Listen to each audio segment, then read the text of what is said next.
Assalamualaikum warahmatullahi wabarakatuh.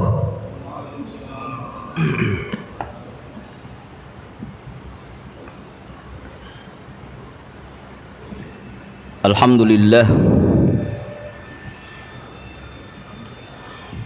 ashhadu an la ilaha illallah wahdahu la syarika lah, wa ashhadu anna Muhammadan abduhu wa rasuluhu la nabiyya ba'dah. Allahumma salli wa sallim wa barik ala nabiyyina Muhammad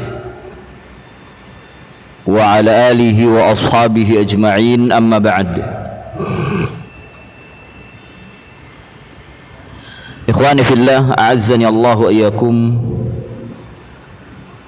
Kita melanjutkan kajian kita dari pembahasan kitab Riyadhus Shalihin karya Al-Imam Abu Zakaria Yahya bin Sharaf An-Nawawi rahimahullahu ta'ala. Dan kita sampai pada hadis yang ke-9 dari kitab Riyadhus Shalihin. Babu al-ikhlas wa ihdarun niyah. Bab ikhlas dan menghadirkan niat. Al-Imam meletakkan hadis yang ke-9 dalam kitabnya ini, apa yang dikeluarkan oleh Al-Bukhari dan Muslim, datang dari sahabat Abu Bakrah. Sahabat Abu Bakrah ini sahabat terkenal dengan kunyahnya Abu Bakrah. Terkadang sebagian mereka tertukar dengan Abu Bakar. Abu Bakar, Abu Bakrah. Abu Bakar dan Abu Bakrah ini dua sosok yang berbeda. Dua sosok yang berbeda. Kalau Abu Bakar adalah orang kedua setelah Nabi sallallahu alaihi wasallam, al-ma'ruf dengan laqabnya As-Siddiq. Sementara Abu Bakrah adalah seorang sahabat yang masuk Islam pada waktu perang Khaybar. Masuk Islam pada waktu perang Khaybar. Dan Abu Bakrah mantan ahli kitab, yaitu Yahudi. Abu Bakrah ini mantan ahli kitab dari Yahudi mu'allaf, ya, masuk ke dalam Islam. Nama aslinya adalah Nufai' ibn al-Harith. Nufai' ibn al-Harith al-Thaqafi. Nufai' ibn al-Harith al-Thaqafi radhiyallahu anhu. Naam, al-Imam berkata, an Abi Bakrata Nufai' bin al-Harith al-Thaqafi radhiyallahu anhu anna an-nabiy sallallahu alaihi wasallam qala idza iltaqa al-muslimani bisayfihima fal-qatilu wal-maqtulu fin-nar. Idza iltaqal muslimani, apabila dua orang muslim bertemu, bisayfihima, yang keduanya membawa pedang, dengan menghunuskan pedang mereka, saling menghunuskan pedang mereka, fal qatil wal maqtul finnar, maka yang membunuh dan yang terbunuh masuk ke dalam neraka. Artinya dua-duanya berdosa, dua-duanya diancam dengan neraka. Qultu, aku berkata, yakni Abu Bakrah radhiyallahu an berkata, ya Rasulullah, hadzal qatil fama balal maqtul. Wahai Rasulullah, ini orang yang terbunuh. Iyalah, ini orang yang ini adalah orang yang membunuh. Afwan, al-qatil ini membunuh. Ini orang yang membunuh. Iyalah, orang yang membunuh pastilah dia neraka karena dia kejam, karena dia zalim. Fama balal maqtul, bagaimana dengan orang yang terbunuh? Kok juga masuk ke dalam neraka? Qala, Rasulullah sallallahu alaihi wasallam menjawab, innahu kana harisan ala qatli sahibihi. Karena sesungguhnya dia pun juga punya niat, atau harisan ini punya motivasi, punya dorongan, punya niat ala qatli sahibihi, untuk membunuh temannya juga, untuk membunuh temannya juga. Jadi yang maktul ini, yang terbunuh ini, dia tetap masuk neraka disebabkan karena ada niat ingin membunuh temannya juga, hanya saja dia kedahuluan. Hanya saja mungkin dia tidak lebih tangguh dari temannya. Temannya yang membunuh terlebih dahulu untuk dirinya, sementara dia terbunuh. Kalau seandainya tidak, dia akan membunuh temannya.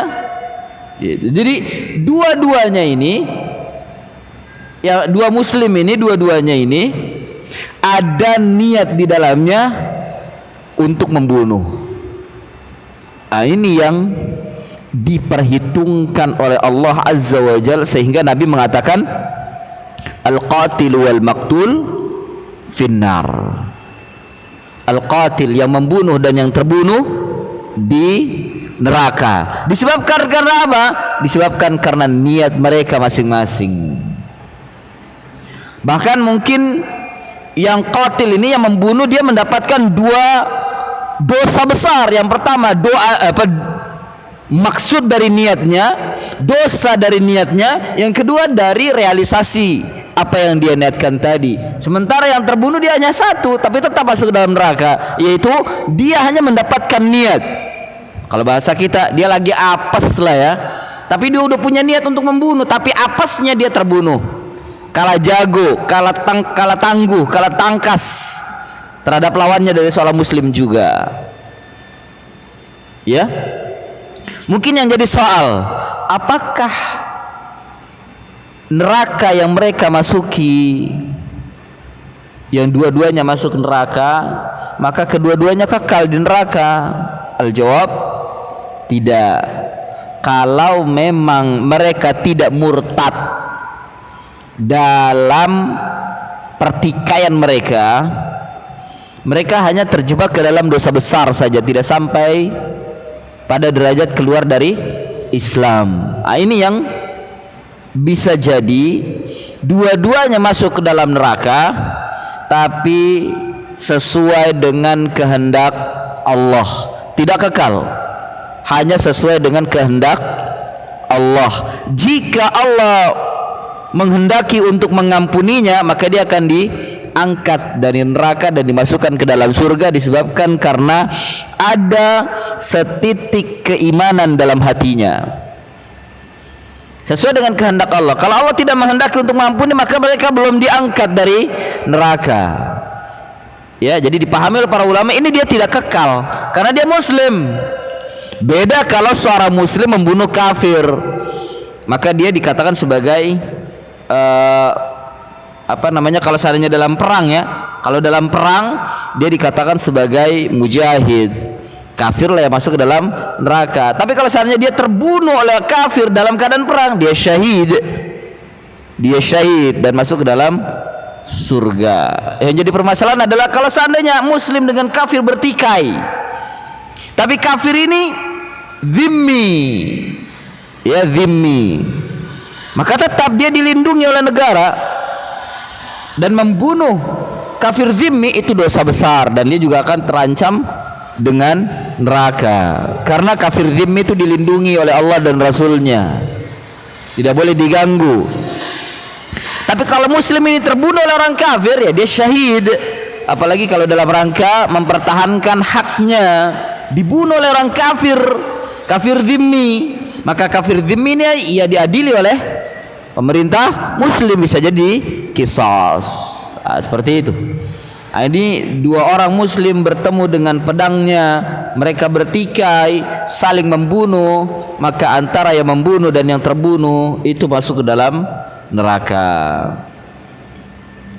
Ikhwani fillah, a'azzani Allah wa iyyakum. Ini mengapa ini sebagai dalil atau diantara hadis yang diletakkan oleh Imam An-Nawawi, mengapa hadis ini diletakkan dalam bab al-ikhlas wa ihdarun niyah, karena terkait dengan niat, terkait dengan niat, di mana niat ini terkadang bisa menentukan seseorang itu masuk ke dalam neraka atau seseorang itu masuk ke dalam surga, ya. Dan terkadang bisa dengan niat itu seseorang berbuat kezaliman, maka yang dihitung adalah niatnya. Ketika niat buruk maka dia berdosa, ketika dia berniat baik maka dia mendapatkan ganjaran dan pahala. Disebutkan faidahnya di sini, fikih hadis yang bisa kita ambil dari hadis ini disebutkan oleh Syekh Salim bin Eid Al-Hilali dalam kitabnya Bahjatun Nadhirin Syarah Riyadhus Shalihin.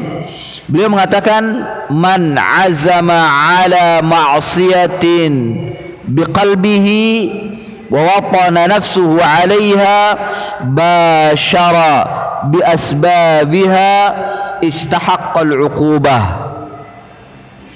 Siapa saja yang berazam ini bertekad untuk berbuat maksiat dengan hatinya, bertekad, berniat untuk berbuat maksiat, dan tekad tersebut watona, menancap atau bertengger di dirinya, watona fi nafsihi, bertengger dalam dadanya, dalam hatinya, wa basyara bi asbabiha, dan dia mengambil sebab-sebabnya, ya, mengambil sebab-sebab untuk melaksanakan maksiat yang telah dia tekadkan, yang telah dia niatkan, istahaqqal uqubah, maka dia tetap berhak untuk mendapatkan uqubah, untuk mendapatkan hukuman, ya. Wa amruhu ilallah, dan perhitungannya diserahkan kepada Allah. Perhitungannya diserahkan kepada Allah.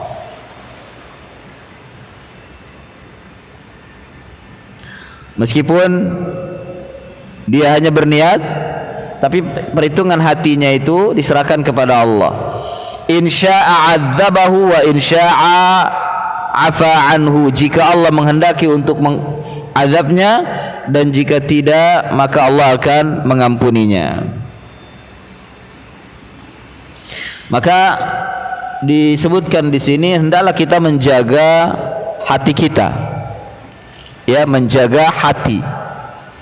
Benar kata orang, jagalah hati, benar itu sebenarnya, ya, jagalah hati itu benar. Artinya yang paling sangat untuk dijaga itu niat, karena ini berbahaya. Selain daripada penyakit-penyakit hati yang lainnya, ya, sombong, ujub, ya, ria, itu juga harus dijaga karena semuanya itu dosa-dosa besar. Tapi yang paling urgent adalah niat, karena niat ini selalu ada di dalam hati kita setiap kita ingin melakukan perbuatan apapun. Setiap dari bangun tidur sampai mau tidur kembali, kita ini manusia yang memiliki tindakan, memiliki perilaku, yang melakukan perbuatan setiap harinya. Pasti ada dalam hati itu an-niyah, ya, an-niyah. Jadi bukan terkadang hanya perkara baik saja, perkara buruk pun terkadang kita ada niat di dalamnya. Sudah direncanakan dalam hatinya, berkeinginan dengannya.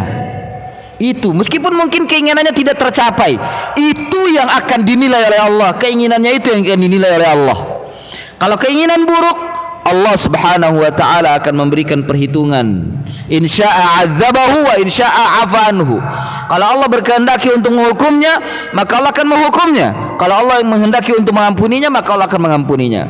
Sesuai dengan kehendak Allah. Tapi tetap manusia harus memiliki usaha untuk selalu memperbaiki hatinya, memperbaiki niatnya, terus memperbaharui niat. Bahkan ikhwah, bekerja saja ini hendaknya kita landasi dengan niat. Ini sudah pernah kita bicarakan di awal. Usaha kita, bekerja kita, mencari nafkahnya kita, kalau kita niatkan dengan niat yang benar, Allah senantiasa akan terus memberikan ganjaran dan pahala. Ya, niat yang benar apa? Niat yang benar dari bekerja adalah untuk memberikan nafkah kepada anak dan istri atau keluarga atau orang-orang yang berada di bawah tanggungan kita. Ya, niatkan seperti itu dan untuk memberikan sedekah kepada mereka. Ya, bahasa kita apa ya? Pejuang rupiah untuk keluarga. Kita niatkan untuk berjuang mencari nafkah di jalan Allah. Ya Allah, saya berniat untuk keluar mencari nafkah untuk keluarga saya yang Engkau titipkan kepadaku, untuk keluargaku yang Engkau titipkan kepadaku. Maka berikanlah kemudahan dan berikanlah keberkahan segala apa yang Engkau berikan kepadaku. Niat berjalan keluar, Allah senantiasa akan berikan ganjaran dan pahala. Kemudian keluar dari rumah mengucapkan Bismillahi tawakkaltu 'ala Allah la haula wala quwwata illa billah. Itu sepanjang hari kita mencari nafkah, bekerja, ganjaran terus mengalir dari Allah Azza wa Jalla. Karena terhitung ibadah. Terhitung ibadah. Berbeda kita kalau sekedar hanya menunaikan dubur kewajiban saja tanpa diniatkan untuk beribadah kepada Allah. Keluar ya keluar aja. Pamit sama istri ya pamit sama istri saja, cium tangan atau bagaimana. Tidak diniatkan. Ya, tidak diniatkan. Ya antum akan biasa-biasa aja kerja, nggak ada nilainya. Ya antum akan mendapatkan apa yang antum cari, tapi tidak biasa aja, tidak ada nilai. Tidak ada qimah kalau bahasa Arabnya, tidak ada qimah, tidak ada nilai di sisi Allah Azza wa Jalla untuk dijadikan sebuah bekal sebagai perhitungan pertanggungjawaban di hadapan Allah Azza wa Jalla. Ya, ini yang membedakan, karena niat itu sudah kita bahas di awal. Di antara faidahnya niat itu adalah untuk membedakan mana yang biasa, mana yang ibadah. Sesuatu itu biasa dengan sesuatu itu bernilai ibadah, meskipun bentuk perbuatannya itu sama, itu yang membedakan adalah an-niyah, niat. Antum kerja biasa-biasa saja, tidak ada, ya hanya sekedar melaksanakan kewajiban, ya dia tidak mendapatkan ganjaran dan pahala kalau tidak diniatkan untuk ibadah. Berbeda dengan antum bekerja diniatkan untuk ibadah, untuk menyalurkan atau dalam rangka untuk menjalankan amanah yang telah Allah titipkan kepada kita, itu akan bernilai ibadah di sisi Allah Azza wa Jalla. Dan perbedaannya ya akan terasa dalam perjalanan kita mencari nafkah. Apa? Kita akan dijaga dari hal-hal yang haram. Dan kita tidak terima kalau seandainya melihat di depan mata kita praktek-praktek atau cara-cara yang menyelisihi atau menyimpang dari jalan Allah Subhanahu wa taala atau menyelisih syariat. Ada kedustaan di sana, ada kebohongan, ada manipulasi. Itu akan terasa hatinya nggak bisa terima dengan yang seperti itu, dan dia berusaha untuk menghindari, minimal memperkecil kalau seandainya dia tidak bisa menghindari. Itu kalau diniatkan ibadah ada dalam hati itu, kalau bahasa kita apa namanya? Filter, tameng. Beda kalau biasa saja ya keluar aja. Bahkan mungkin nggak pamit sama istri kita, ya nggak pamit, mungkin perginya diam-diam. Terlepas mungkin istri kita masih tidur dan lain sebagainya, kita pagi-pagi buta udah berangkat. Tapi kalau antum tidak meniatkan saat keluar, ya Allah saya bekerja untuk mencari nafkah, untuk menanggung atau untuk memberikan tanggungan kepada apa yang kau telah titipkan kepada aku. Saya berniat untuk mencari nafkah di jalanmu ya Allah. Bismillah tawakkaltu ala Allah, la haula wala quwwata illa billah. Ya Allah berkahi apa yang telah Engkau berikan kepadaku. Itu nilainya beda. Ya nilainya beda. Ini yang banyak sekali teman-teman kita nggak peduli atau mungkin tidak mengetahui. Ya, tidak mengetahui bahwa apa yang dia lakukan itu bisa bernilai ibadah. Umpama mencari nafkah itu bisa bernilai ibadah dengan dengan sekedar berniat apa yang disyariatkan oleh Allah Subhanahu wa taala. Niatkan sesuai dengan apa yang disyariatkan oleh Allah Subhanahu wa taala. Naam. Kemudian disebutkan faedah yang kedua oleh Syekh Salim hafizahullah taala, beliau mengatakan khawatiril qalbi wa wasawisun nafsi minal afwi anhu. Khawatir ini kekhawatiran, kalau bahasa kita khawatir, kekhawatiran hati dan was-was diri, ya ini termasuk hal-hal yang ma'fu, minal ma'fuun anhu, termasuk hal-hal yang dimaafkan oleh Allah, ya termasuk hal-hal yang dimaafkan oleh Allah Subhanahu wa taala. Kekhawatiran itu terkadang jika membawa kepada keburukan, kita hanya khawatir saja, ini ma'fu, ya terkadang sesuatu yang ma'fu. Amma qaulullahi subhanahu wa in tubdu ma fi anfusikum aw tukhfuhu yuhasibukum bihillah fayaghfiru liman yasha'u wa yu'adzibu man yasha'u wallahu ala kulli syai'in qadir. Ini mansukh dengan kalimat la yukallifullahu nafsan illa wus'aha. Jadi Allah Subhanahu wa taala mengetahui apa yang kita sembunyikan dan apa yang kita nampakkan, apa yang ada di dalam hati kita. Maka semuanya akan dihisab oleh Allah, akan diperhitungkan oleh Allah Subhanahu wa taala. Allah akan mengampuni sesuai dengan apa yang dikehendakinya dan akan menghukum sesuai dengan apa yang dikehendakinya dari apa yang terbetik dalam hati.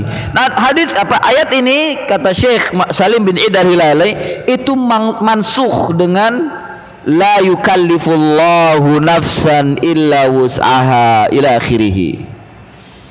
Ya. Jadi dengan berdoa kepada Allah untuk memohon ampun dari segala apa yang kita lakukan, tapi kita tidak sanggup untuk menetralisirnya. Kesalahan yang kita tidak sanggup untuk menetralisirnya, dan kita mengakui itu adalah salah. Ya semoga Allah mengampuni apa yang kita lakukan, gitu. Ya, jadi kekhawatiran yang buruk terkadang itu diampuni oleh Allah, dimaafkan oleh Allah Subhanahu wa taala. Kemudian yang ketiga, faedah dari hadis ini, at-tahdhiru min iqtitalil muslimin. At-tahdhiru min iqtitalil muslimin. Tahdzir, peringatan dari memerangi orang-orang Islam. Dari memerangi orang-orang Islam atau memusuhi umat Islam atau kaum muslimin.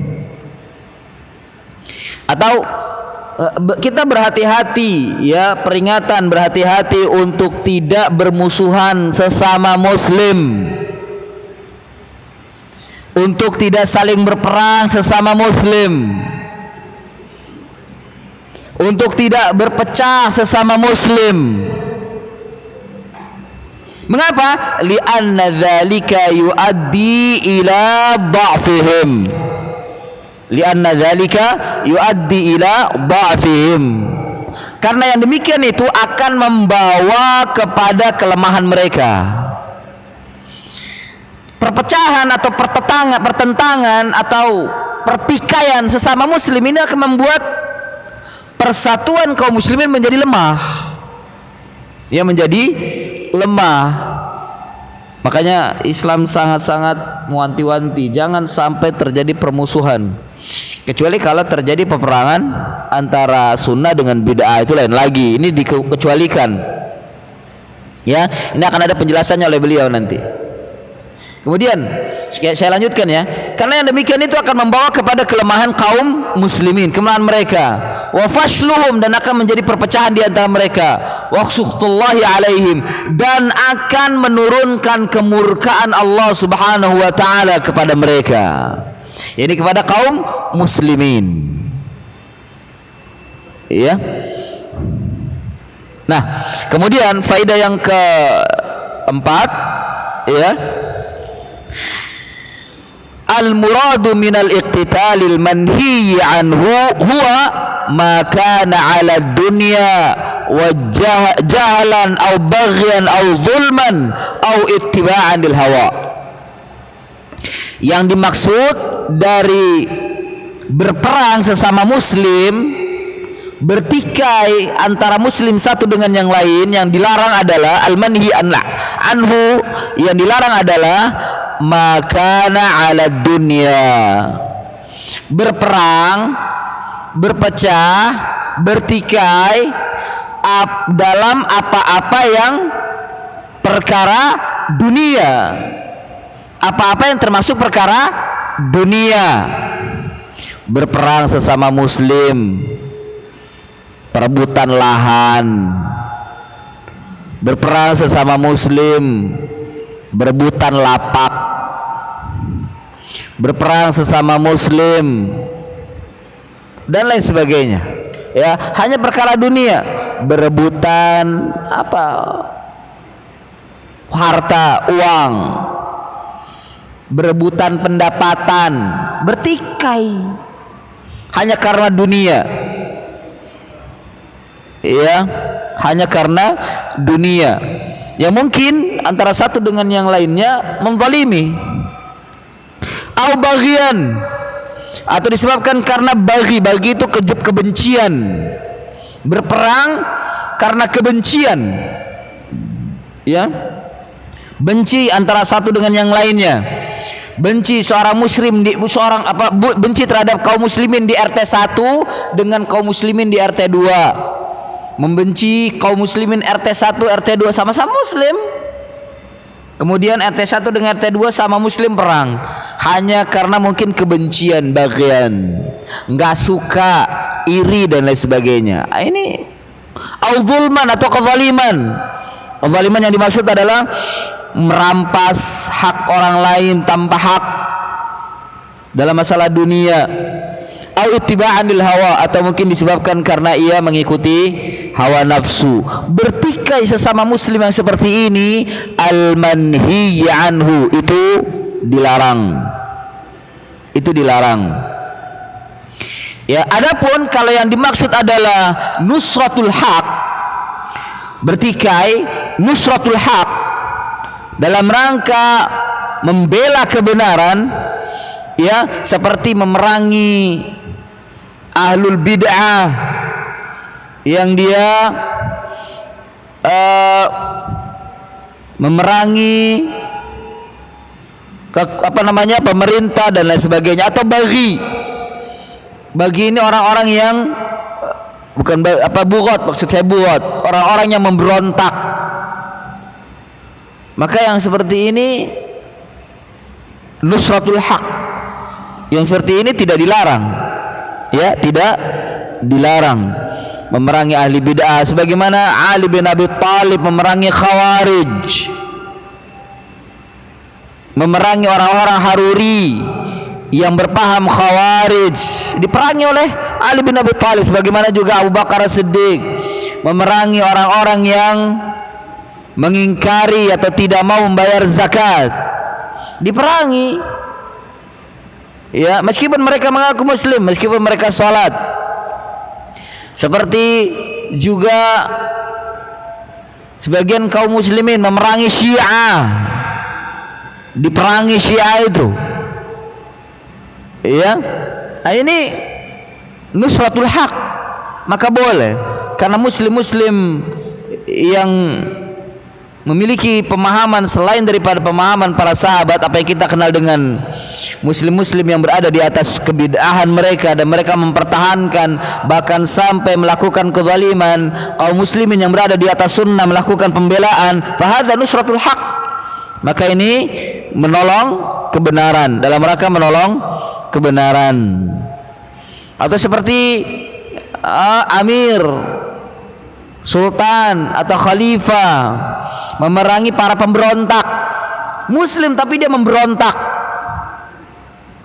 ya, dengan ketidaksetujuan kebijakan atau apapun lah, memberontak, tidak mau taat umpama, maka nusratu alal haq, dalam hal ini adalah memerangi di atas kebenaran, ya. Nah, ini diperbolehkan yang seperti itu, memerangi di atas kebenaran, dalam menolong kebenaran, dalam rangka membela kebenaran sesuai dengan Al-Quran dan Sunnah, memerangi orang-orang murtad atau memerangi ahli bid'ah, maka ini tidak dikatakan terlarang, ya, tidak dikatakan terlarang. Ya, seperti sekarang banyak sekali kalau seandainya terjadi peperangan, dan dahulu di Indonesia pernah terjadi peperangan antara bid'ah dengan sunnah. Kapan itu terjadi? Ya, di Sumatera Barat itu, yang dipimpin oleh Imam Bonjol, perang Padri. Perang Padri itu sejatinya perang sunnah dengan bid'ah.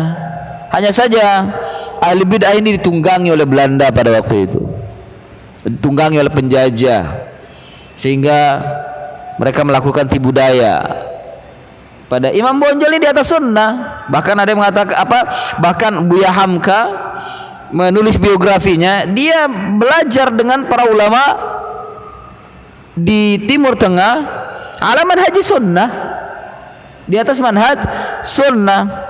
Bahkan hidupnya tidak jauh dari Syekh Muhammad bin Abdul Wahab, belajar dari muridnya Syekh Muhammad bin Abdul Wahab, Imam Bonjol, ya. Imam Bonjol belajar, Imam Bonjol pejuang tauhid pada waktu itu.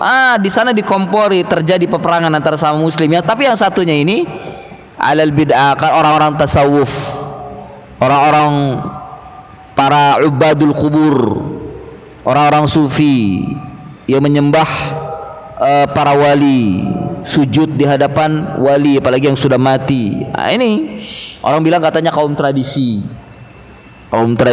yang menyembah nenek moyang, mengaku muslim tapi sesembahannya nenek moyang, gitu, pakai sesaji dan lain sebagainya. Itu perang, bahkan sempat mengalami kemenangan, habis itu ahli bidah, hampir habis. Ternyata mereka ditunggangi oleh penjajah sehingga melakukan siasat, mereka ingin perdamaian. Ternyata dipanggil Imam Bonjol, bertemu, dibohongin. Ini menurut perbendaharaan lama dari tulisan Buya Hamka. Pernah terjadi sesama muslim, dan Imam Bonjol tidak mengkafirkan para ahli bidah, tidak mengkafirkan. Mereka dianggap muslim, hanya saja muslim ummatud da'wah yang perlu dinasihati dari kesyirikannya, dari kemaksiatannya, dari kebid'ahannya, untuk kembali kepada sunnah dan tauhid. Namun mereka enggan dan menantang perang, ya perang, gitu, ya. Ini nusratul haq yang seperti ini, fala manhiya anha, tidak terlarang, ya, tidak terlarang. Naam. Ikhwani fillah, a'azzani Allah wa iyyakum. Kemudian selanjutnya Syekh Salim bin Id al-Hilali mengatakan bahwa hadis ini bantahan terhadap Khawarij yang mengatakan atau yang mengkafirkan para pelaku maksiat, dosa besar. Para pelaku dosa besar, kan membunuh dosa besar, ya tidak? Membunuh dosa besar. Dan ini bukan sebagai hujah buat mereka, bukan. Ya, bukan. Ini hanya dinilai dari sisi niatnya saja. Kalau mereka muslim, ada hadis-hadis yang lain bahwa perbuatan dosa besar tidak menyebabkan mereka kafir. Ya. Dan juga membantah orang-orang Mu'tazilah yang mengatakan bahwa para pelaku dosa besar fi manzilatin baina manzilataini, di dalam satu manzilah, di sebuah kedudukan dari dua kedudukan. Dia tidak muslim dan tidak kafir. Nah, ini bukan juga bantahan ini bukan juga sebagai dalil buat Mu'tazilah, tidak. Lihat, Nabi langsung memvonis yang terbunuh dan yang membunuh dan yang terbunuh di neraka. Enggak ada dia antara dua manzilah, tidak ada. Ya di neraka dia kalau memang dia berbuat dosa. Tapi para ulama menyepakati bahwa ini tidak kekal mereka kalau mereka masih berada di atas tauhid. Mereka hanya melakukan dosa besar. Ya. Nah, ini tentang hadis yang ke-9. Kemudian, ikhwani fillah, a'azzani Allah wa iyyakum, hadis yang ke-10 dari kitab Riyadhus Shalihin. Hadis yang ke-10 dari kitab Riyadhus Shalihin. Masih berputar pada babul ikhlasi wa ihdaru an-niyah. Bab ikhlas dan menghadirkan niat. Al-Imam An-Nawawi rahimahullahu ta'ala meletakkan hadis apa yang dikeluarkan atau diriwayatkan oleh Bukhari dan Muslim. Hanya saja Al-Imam An-Nawawi meletakkannya ini lafaznya Imam Muslim. Lafaz ini lafaz Imam Muslim. Ya, datang dari sahabat Abu Hurairah radhiyallahu an. Musannif berkata, wa an Abi Hurairah radhiyallahu anhu qala qala Rasulullah sallallahu alaihi wasallam salatul rajuli fi jama'atin tazidu ala salatihi fi baitihi وصلاته في سوقه 27 درجة وذلك أن أحدهم إذا توضأ فأحسن الوضوء ثم أتى المسجد لا ينهزه إلا الصلاة لا يريد إلا الصلاة لم يخطو خطوة إلا رفع له بها درجة وحط عنه بها خطيئة حتى يدخل المسجد فإذا دخل المسجد كان في الصلاة ما كانت الصلاة هي تحبسه والملائكة يصلون على أحدكم ما دام في مجلسه الذي صلى فيه يقولون اللهم ارحمه اللهم اغفر له اللهم تب عليه ما لم يؤذي فيه ما لم يحدث فيه متفق عليه وهذا لفظ مسلم. Yang artinya dari Abu Hurairah radhiyallahu anhu, beliau berkata, bersabda Rasulullah sallallahu alaihi wasallam, salatul rajuli fi jama'atin, salatnya seseorang di jamaah atau dalam jamaah atau berjamaah, tazidu ala salatihi fi baitihi, lebih baik atau memiliki kelebihan atas salatnya orang tersebut di rumahnya, wa salatihi fi suqi, dan salatnya di pasarnya, dan salatnya di pasarnya. Ini menunjukkan apa? Salat jamaahnya di masjid. Salat jamaahnya di masjid, karena Nabi menyandingkan di sini, dan salatnya di suknya, di pasarnya. Maksudnya di tempat kerjaannya atau di tokonya, tempat usahanya. Karena di pasar terkadang di sana ada masjid, ya tidak? Di pasar, apalagi zaman sekarang kita ini, pasar pasti ada masjid, entah bentuknya kecil atau besar. Kalau kecil biasanya disebut dengan musola. Tapi kalau di sana ditegakkan berjamaah itu lebih baik, ya. Maksudnya di kalimat di sini wa sholatihi fi suqihi, dan sholatnya di pasarnya, maksudnya sholat di tempat kerjanya, sholat di tokonya, sholat di tempat usahanya, ya, itu di suknya, di pasarnya maksudnya. Ini menunjukkan bahwa tidak sholat di toko, tapi sholatnya di masjid berjamaah atau di tempat sholat yang ada, yang dia dekat di sana dipanggil suara, terdengar suara adzan. Maghrib. Tip. Siapa yang adzan? Hah? Adzan dulu. Adzan dulu baru lanjut. Fadhal. Naam. Saya lanjutkan arti dari hadis dari sahabat Abu Hurairah radhiyallahu anhu. Beliau berkata, bersabda Rasulullah sallallahu alaihi wasallam, salatnya seseorang berjamaah ada nilai lebih atau lebih, tazidu, bertambah atau lebih, ala salatihi fi baitihi, atas salatnya di rumahnya, wa salatihi fi suqihi, dan salatnya di pasarnya, bid'an wa 20 darajan, 20 derajat lebih. Bid'an itu hitungan antara 1 sampai 10. Bid'an itu hitungan antara 1 sampai 10 atau 1 sampai 9. Ya, 20 ke atas, 21 ke atas lebih derajat. Ya. Dalam riwayat yang lain disebutkan 27 derajat. 27 derajat.